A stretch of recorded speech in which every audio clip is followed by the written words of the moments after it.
Thank you to the organizers for inviting me. I am very honored to be here.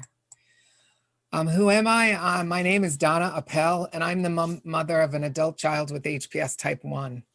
Ashley was born with albinism, and at about a year old, when she started to try to walk, I noticed little tiny bruises on her shins, and I couldn't understand where she was getting them from.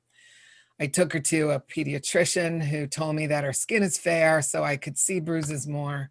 And I kind of felt that that wasn't the case. Either you would have a bruise or you wouldn't have a bruise, and got kind of worried by that answer.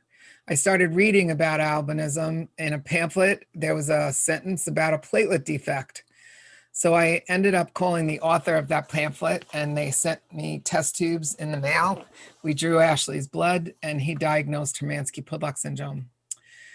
Very unlike Hermansky-Pudlak syndrome, Ashley developed the bowel disease, which is, pretty, not that frequent in HPS individuals. Plus, she was only 2 years old. So at 2 years old, Ashley hemorrhaged to shock. And from the lack of blood, she sustained a traumatic brain injury. So with that great crisis in our life, I looked around to find other families and wanted to find the researchers and the cure and the treatments, and I found nothing. So 28 years ago, I founded the Hermansky-Pudlak Syndrome Network. So I am the founder and the executive director of the HPS Network. We're a very small organization. We have 4 part-time employees, and we have many, many volunteers that help us run. We have a board of directors and a board of science advisors. I am a registered nurse. The HPS Network provides education and vital support programs to individuals and families with HPS while striving for improved care and innovative research on our journey to a cure. Yep, we want a cure. The objectives of this little talk is to learn a bit about HPS, why we should get tested, and understand the contributions that we have made and that we can make together.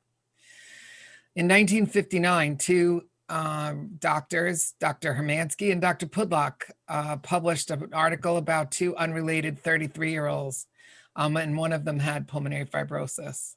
They decided to name the disorder, so that's where we got Hermansky-Pudlak Syndrome Network. Presently, we have HPS 1 through 11. HPS 11 is new on the to the family. It was just several months ago, and we expect that there should be more HPS gene types because we have more mouse models that have HPS. We also have families that have HPS diagnosed, but they don't have HPS 1 through 11.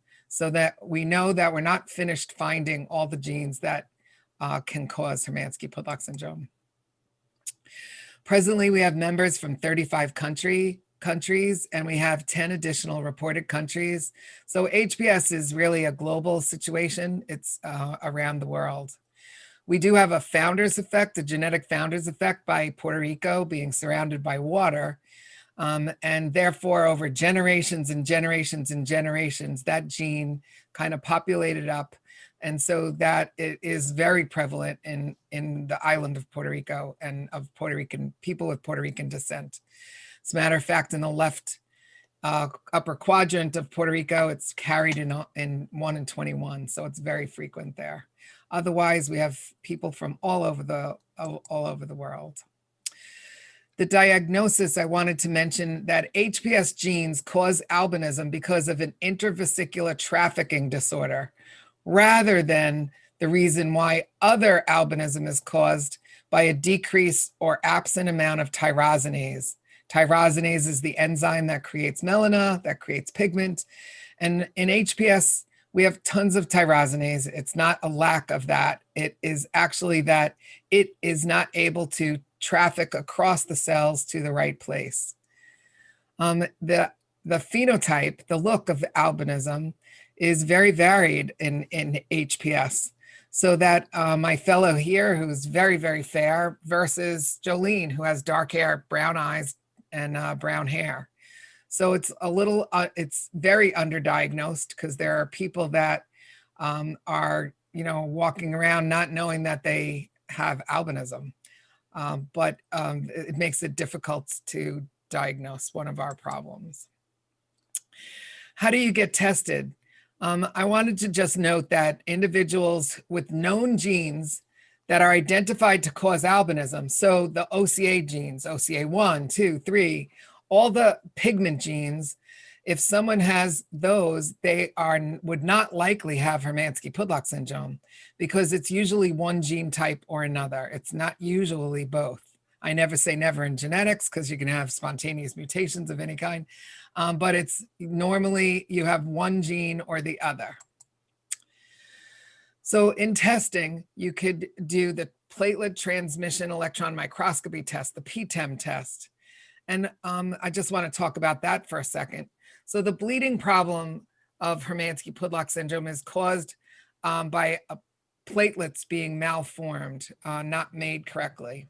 So platelets are materials that float, that circulate in your bloodstream with red blood cells and white blood cells, and their job is to promote and help with clotting. A normal platelet looks like I call a chocolate chip cookie. It's this round thing and it's got dark spots on it. Those are called dense bodies, and those spots, those chocolate chips, actually contain chemicals. Some of the chemicals, it's not really important, but they have ATP, ADP, serotonin, calcium. And because calcium's contained in those little chocolate chips, they look opaque. So they're dark and spotted looking. You could see the compartment with the storage of chemicals.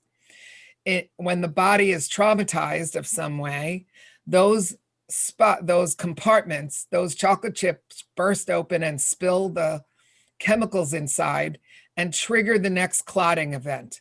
They trigger the fibrinogen to come and make a clot. They actually coat the outside of the platelet and make them sticky or aggregate.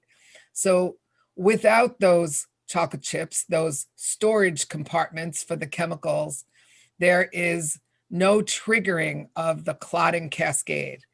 And in Hermansky-Pudlak syndrome, the platelets look like butter cookies. They are missing those storage areas. They're missing the chocolate chips. So they are not holding the chemicals. That's one way to test for HPS. Another way to test is genetically. So we're hoping that eventually we're not going to have to worry about the PTEM test. We're going to just be able to test people genetically. When you're doing the PTEM test, it tells you, yes, whether or not you have HPS. It doesn't tell you what type. It doesn't tell you what gene type, which is very important to figure out the outcome. So another thing I'd like to mention is that siblings in the same family can have the same type of albinism, even if their presentation is a little different. So you could have one child with darker hair and another child with lighter hair. If they both have albinism, if they both have Hermansky-Pudlak syndrome, if one of them is tested and tests positive, the other one will have HPS as well. It's not like you would have two different causes in the same family of the albinism. What's different about HPS from albinism, regular, quote unquote, regular albinism? HPS, the low vision and the albinism are exactly the same. There's really no difference, except where we part company is that with HPS, we have a bleeding problem, we can have inflammatory bowel disease, and in some gene types, we have a lung disease. I'm just going to talk briefly about each one of those. But before that, I'd like to say how people find me. And people actually end up getting self-diagnosed in many cases. They usually have albinism, and then they have some sort of untoward effect. They have some sort of bleeding problem. They might show up with easy bruising or show up to an emergency room with a nosebleed. Or the kids that need to have their wisdom teeth pulled. That's another period that, another time that people kind of rule in Hermansky-Pudlak syndrome. Even small surgeries like ear tube insertions can have been known to ooze blood for a longer period of time, and people get pushed to diagnosing. Даже небольшие We've had, хирургические infants процедуры, that are, например, have a fever and people end up doing spinal taps and those come back bloody, and that's how several people were diagnosed, unfortunately. Dog bites, accidents. Very sad is that young teenagers might be told that they're not doing well in school, or they're lazy, or they're tired, they're depressed. And it ends up that they're anemic from heavy periods. And certainly childbirth is another big hallmark time where people find out that they're, unfortunately, might hemorrhage from childbirth, not knowing that they've have HPS. The care management I wanted to just talk about briefly, and I wanted to make sure you understood that this is not inclusive of everything that needs to be done. This is just a brief overview. But as I mentioned, the ophthalmology, the vision and the dermatology issues really can be treated the same as regular quote-unquote albinism. Давайте вкратце поговорим про уход за пациентами и организацию лечения. Я хотела бы убедиться, что вы понимаете, что это не полное руководство, в которое было бы включено все, что требуется. Это лишь краткий обзор. Как я уже упоминала, это необходимость наблюдаться у офтальмолога относительно остроты зрения и у дерматолога по поводу кожных проблем. Таких пациентов можно лечить точно так же, как и в рамках ведения обычного альбинизма. Также я остановлюсь на вопросе кровотечений, проблем с дыханием и желудочно-кишечным трактом. Итак, что касается кровотечения, конечно же, направьте семью к гематологу. Убедитесь, что семья может сообщить сотрудникам скорой медицинской помощи и врачам о том, что у них нормальное количество тромбоцитов. Обычно, когда у кого-то возникает кровотечение, первые анализы, которые назначают, это количество тромбоцитов в крови. При СГП количество тромбоцитов в крови абсолютно нормальное. Что ненормально, это их функционирование. Они не функционируют надлежащим образом. И вот в этом-то и ошибка. Рекомендуйте не использовать аспирин, ибупрофен, нестероидные противовоспалительные препараты, которые могут усилить кровотечение. Общий принцип. Если вы видите, что есть кровотечение или образование синяков, то нужно обеспечить покой для этого участка тела. При носовых кровотечениях мы не рекомендуем останавливать турунды, чтобы прекратить кровотечение. Просто сдавливайте в течение достаточно длительного количества времени. Вы должны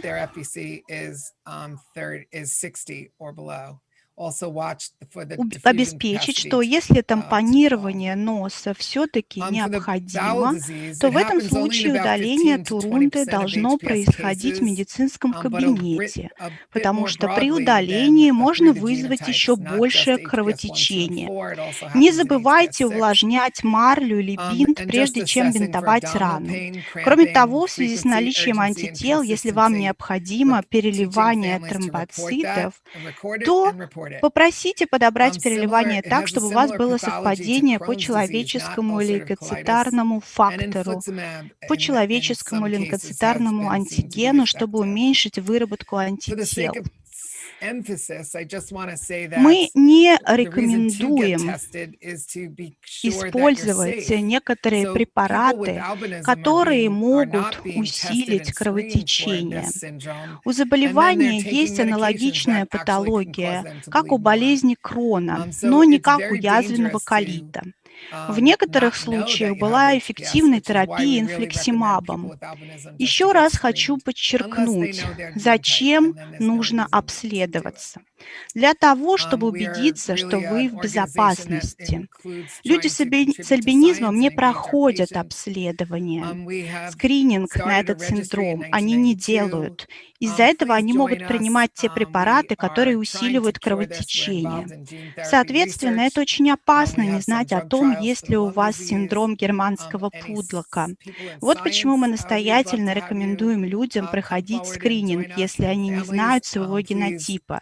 Если же знают, то нет необходимости этого делать. Мы являемся организацией, которая стремится внести вклад в науку и привлекаем к этому пациентов. Большое спасибо за то, что вы меня слушали. Это моя дочь, и мы действительно стараемся вылечить это заболевание. Большое спасибо за внимание.